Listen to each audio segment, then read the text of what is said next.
Mimi nyota yangu imefifia, ni kama inatumika sehemu nyingine. Kila ninapopiga hatua mbele, basi narudi nyuma. Jamani, watu wengi kwenye maisha wanateseka na hilo.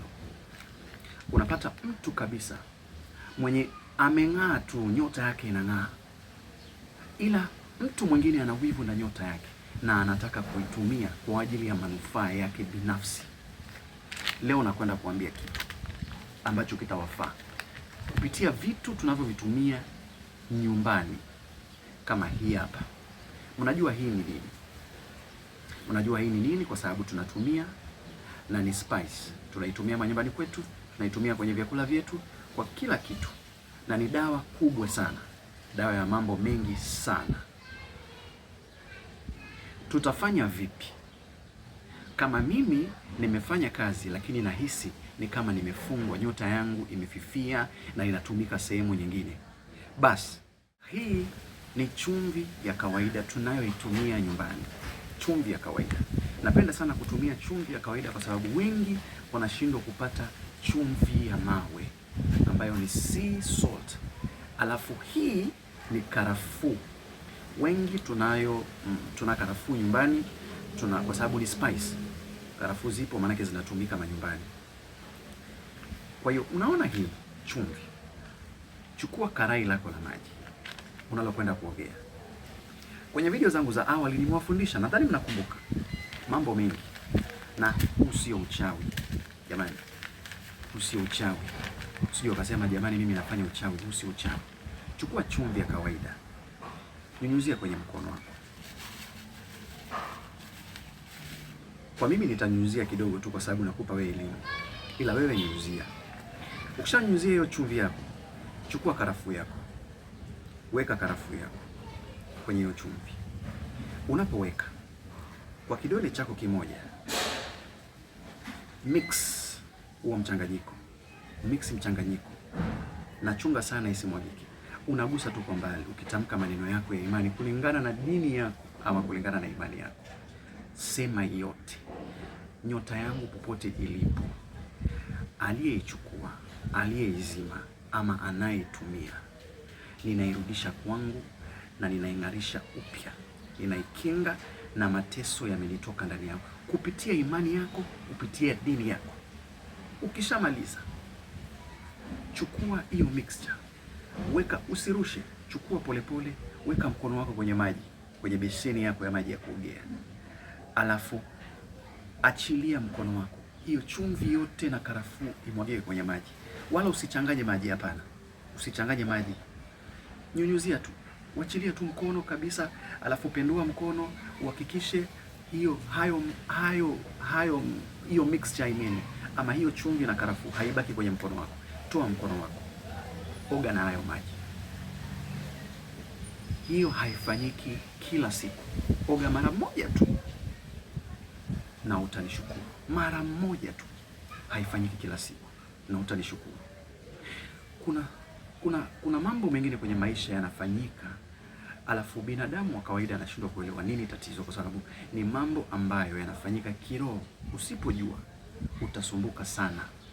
Utatembea kwa wachungaji matapeli. Utatembea kwa waganga matapeli, waanze kukuitisha ng'ombe, waanze kukuitisha mbuzi, waanze kukuambia gharama zao za kuwatibu shilingi 50,000. Uzitoe na hautasaidika. Na unapokutana na mtu akusaidia, unafikiria kila mtu ni tapeli. Kabla hujaitisha usaidizi, kwanza elewa tatizo la shida yako. Kabla hujasaidika, kwanza jua nini kinanisumbua. Kwa sababu unaweza ukatibu malaria, kumbe wewe unaumwa kisukari. Sasa niambie, unameza dawa za kisukari na una malaria, hapo unatibu nini? Ili upatiwe dawa kulingana na ugonjwa wako, lazima upimwe. Vivyo hivyo, unapokuwa na mtaalamu ama mtu ambaye anatibu kupitia dawa ama kupitia miti shamba na matibabu ya kiasili, lazima akujulishe kwanza nini kinafanyika kwenye maisha yako, nini kimetokea, sababu yake ni gani na jinsi ya kukitatua. Sio kukimbilia kukupatia gharama. Hapana. Na nyinyi mnaotapeli watu mnafanya mpaka wengine wanaonekana matapeli kwa sababu ya ulaghai wenu. Mnaenda kulaghai watu kwa sababu mnaona wako na uhitaji sana. Hapana. Safisha nyota yako jamani, safisha nyota yako. Usiposafisha nyota yako, kumbuka una kizazi na kizazi. Kizazi cha kwanza kinapopita, cha pili kinaingia, chako binafsi, si cha wengine. Kama wewe maisha yako yalikuwa ya ovyo, na ya wengine yatakuwa ya ovyo. Kwa hiyo badilisha maisha sasa hivi kama unataka mema ya baadaye. Badilisha sasa hivi maisha kama unataka mema ya baadaye, kwa sababu hakuna adui mbaya kama adui anayefanya nyota yako ififie na yake iendelee.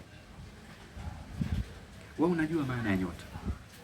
Nyota ni kitu ambacho ukiwa nacho, hata nani akajaribu kukufanyia kitu kibaya, utazidi kuendelea. Hata wakikupokonya kazi yako sasa hivi, kesho unapigiwa simu nyingine, unaambiwa vipi, kuna kazi imetokea hapo unahitajika, na ni contract ya milioni 2.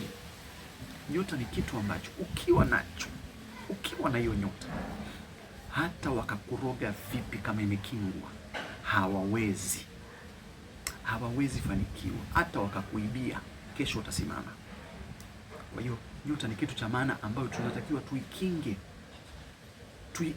tukumbuke kuinenea kila masaa, kwa sababu ni kitu cha muhimu mno sana, hatufai kupoteza. Wewe unashangaa unateseka tu, na ni mtu umekuwa na mali nyingi sana, ghafla tu unateseka. Kumbe nyota yako inatumika sehemu nyingine ama imefifia, na anayefanya ififie ni mtu. Ni mtu. Kila siku unaota ndoto kuwa wewe unanyongwa, ama wewe unafukuzwa, ama wewe unaota na babako mzazi, unaota na mama yako mzazi. Na unaota ndoto ambazo unarudi shule, au unaota ndoto ambazo wewe unamtengeneza babako pengine kinyesi, amejinyea kwenye ndoto. Hizi ndoto si ndoto nzuri. Ni ndoto ambazo ukianza kuziona, hizo ni dalili kuwa maana yake nyota yako inatumika kwingine na hautaendelea. Ni kazi yako wewe, ni kazi ndogo ndogo hizi za kufanya zikupi hela, unatumika bure bila kulipwa, bila kupewa shukrani, bila kuona matumaini yoyote. Kwa hiyo tutake kubadilika jamani. Kama unaona mimi na kusaidia, nitafute, kwa sababu kuna mambo mengi ya juu. Kuna mafuta karafuu ambayo nayauza kwa shilingi 1500, na hayo mafuta yenyewe yanakusaidia mambo mengi: nyota, mvuto, kwenye biashara yako, kujikinga na mabaya, kujikinga na maadui, kujikinga na wachawi, na mambo mengi sana. Fata kila kitu ninachokwambia. Mimi hela yako sihitaji kwa sababu ya ubinafsi wangu, hapana. Sinakupa elimu. Hii elimu niliyokupa hapa ungeilipia kwingine. Ila hapana, nahitaji usaidike kwa sababu nipo kwa ajili ya kusaidia wewe. Nimegundua watu wengi wanateseka kwenye maisha na wanaenda kwenye mikono ya watu wabaya wasiotaka kuwasaidia. Mwishowe wanalagaiwa hela na wanateseka. Mimi ukija kwangu, kwanza usinijaribu, kwa sababu hamna kitu cha bure, bado nitakuitisha na mimi. Ila kama uniamini, haina haja unipigie simu, haina haja unitafute. Namba za kwangu ni +254 705 846473. Sirudi. Kama unataka kuishika ama kama unaitaka zaidi, ingia kwenye bio, kwa sababu wewe mwenye uhitaji utafanya juu chini ili upate msaada. Tukutane tena kwenye elimu nyingine ya pili. Nashukuru sana.